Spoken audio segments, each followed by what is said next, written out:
بسم اللہ الرحمن الرحیم۔ بہت سارے لوگ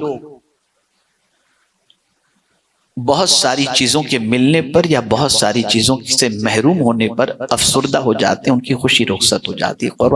قربان جائیے قرآن کی اس آیت پر ایک سائیکولوجیکل انسان کی تربیت یہ آیت کر رہی ہے، اور اس میں بھی حضرت امام جعفر صادق رضی اللہ تعالیٰ عنہ کا ایک قول جب میں آپ کے سامنے پیش کروں گا تو میں یہ سمجھتا ہوں کہ آج کی محفل کا مقصد انشاءاللہ العظیم کسی حد تک کامیابی سے ہمکنار ہو جائے گا۔ مقصد جو ہے آیت لِكَيْ لَا تَعْسَوْا عَلَى مَا فَاتَكُمْ وَلَا تَفْرَحُوا بِمَا آتَاكُمْ۔ ایک عظیم تصور قرآن دے رہا ہے، ایک عظیم سوچ قرآن دے رہا ہے۔ کیا سوچ ہے؟ قرآن کہہ رہا ہے اس لیے کہ غم نہ کھاؤ اس پر جو ہاتھ سے جائے۔ مثال کے طور پر پہلے ارب پتی تھے، اب ہماری پوزیشن یہ ہو گئی، اس پر غم مت کھاؤ۔ کیوں؟ میں اس کا ریزن بتاؤں گا۔ جو کچھ تمہارے ہاتھ سے چلا گیا اس پر غم مت کھاؤ، اور اسی کے ساتھ ساتھ اور اس پر بھی خوش مت ہو جانا جو تمہیں اللہ نے دیا ہے۔ دونوں چیز یہ کتنا عظیم پہلو ہے۔ جو چلا گیا اس پر غم مت کرو، اور جو ہے اس پر خوشی مت بناؤ۔ توجہ چاہوں گا، ایک ایسا قانون قرآن دے رہا ہے جس قانون کو انسان سمجھ لے تو میں سمجھتا ہوں کبھی اس کی زندگی میں افسردگی، اپسیٹ اور غمگین ہونے کا معاملہ نہیں ہو سکتا۔ جو چلا گیا اس کا غم مت کرو، اور جو ہے اس پر خوشی مت مناؤ۔ اس کی تفسیر میں امام جعفر صادق رضی اللہ تعالیٰ عنہ فرماتے ہیں جو گیا اس پر غم کیوں نہیں کرنا چاہیے؟ اس لیے کہ تیرے غم سے پلٹ کر وہ واپس تو آنے والا نہیں۔ تیرے غم کرنے سے وہ واپس تو پلٹ کر آنے والا نہیں، تو کیوں غم کرتا ہے؟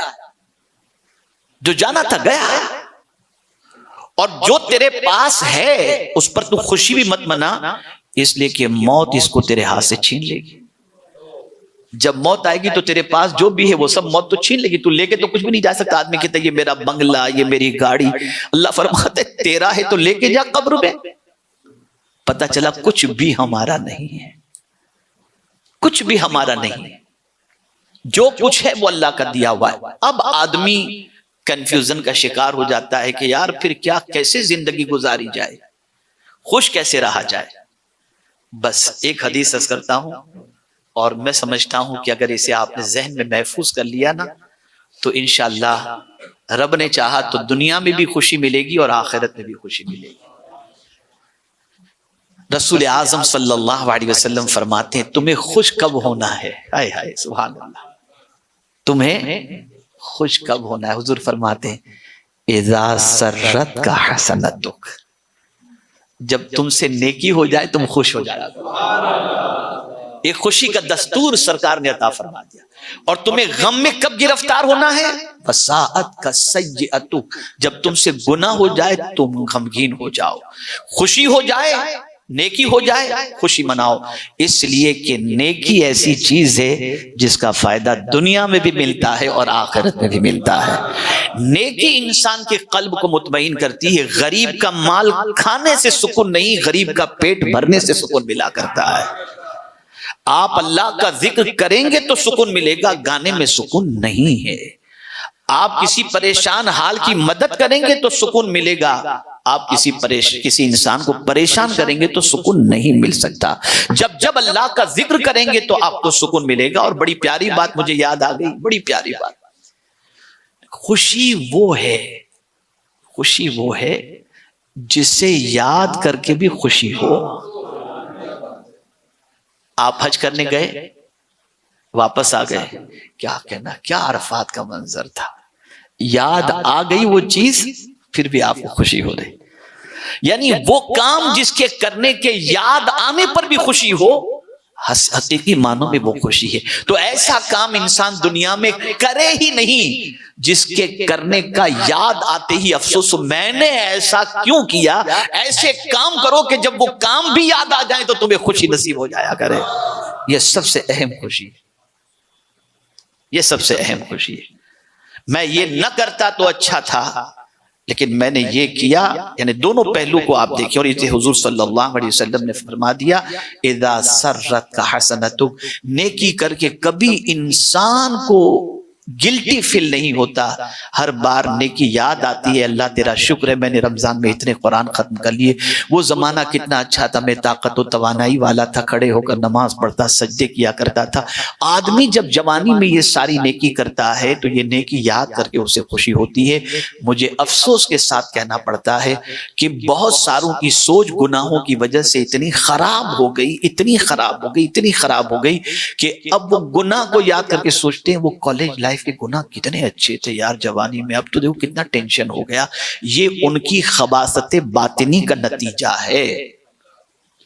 ایک آقا کریم صلی اللہ علیہ وسلم نے دستور عطا فرما دیا، جب تم سے نیکی ہو تمہیں خوش ہونا چاہیے، اور جب تم سے گناہ ہو تب تمہیں افسوس ہونا چاہیے. روحانی اعتبار سے خوش رہنے کے لیے ہمیں کیا کرنا چاہیے؟ بہت لمبا ٹاپک ہے اور میں زیادہ وقت اس پر نہیں لوں گا، لیکن میں کچھ چیزیں جو ہے وہ خوش رہنے کے لیے آپ کو بتا دوں کہ آپ یہ کریں، انشاءاللہ آپ کی زندگی میں خوشی ہوگی. حضرت اکرمہ رضی اللہ تعالیٰ عنہ سے روایت ہے کہ رسول اعظم صلی اللہ علیہ وسلم نے ارشاد فرمایا، جو شخص صبح کو یعنی فجر کی نماز ادا کر لے، اس کے بعد سورہ یاسین شریف ایک مرتبہ پڑھ لے، اس کا پورا دن سکون اور خوشیوں میں گزرے گا.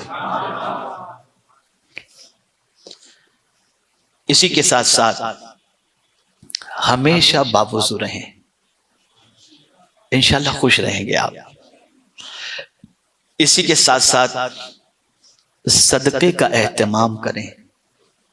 صدقے کا اہتمام، گھر سے نکلتے وقت کچھ غریبوں کو صدقہ دے کر نکلا کریں. اور ایک خاص حدیث شریف، دنیا کے معاملے میں اپنے سے چھوٹوں کو دیکھیں، کمزور کو دیکھیں، اور دین کے معاملے میں اپنے سے بہتر کو دیکھیں. اسی کے ساتھ ساتھ اپنی زندگی سمپل گزارنے کی عادت رکھیں، سادگی کے ساتھ. اسی کے ساتھ ساتھ سب سے اہم جو چیز ہے وہ ہے اچھوں کی صحبت اختیار کریں. کسی نے مولا علی کرم اللہ تعالی وجہہ الکریم سے پوچھا کہ کیا بروں کی صحبت انسان کو برا بناتی ہے؟ ایک آدمی اپنے آپ کے اندر ول پاور رکھتا ہے کہ میں تو ان کے جیسا نہیں بنوں گا، ان کے ساتھ رہا بھی تو ان کی جیسی عادتیں نہیں اپناؤں گا، تو کیا بروں کی صحبت میں صرف بیٹھنے سے انسان برا بن جاتا ہے؟ تو مولا علی کرم اللہ تعالی وجہہ الکریم نے ارشاد فرمایا، کوئلہ، بری صحبت کی انہوں نے مثال پیش فرمائی کہ بری صحبت کوئلے کی طرح ہے کہ کوئلہ گرم ہو تو ہاتھ جلا دیتا ہے اور ٹھنڈا ہو تو ہاتھ کالا کر دیتا ہے. تو برے کی صحبت سے انسان برا نہ بھی بنے، سوچ بری بن جایا کرتی ہے. اس لیے بروں کی صحبت سے بچو، اچھوں کی صحبت اختیار کرو.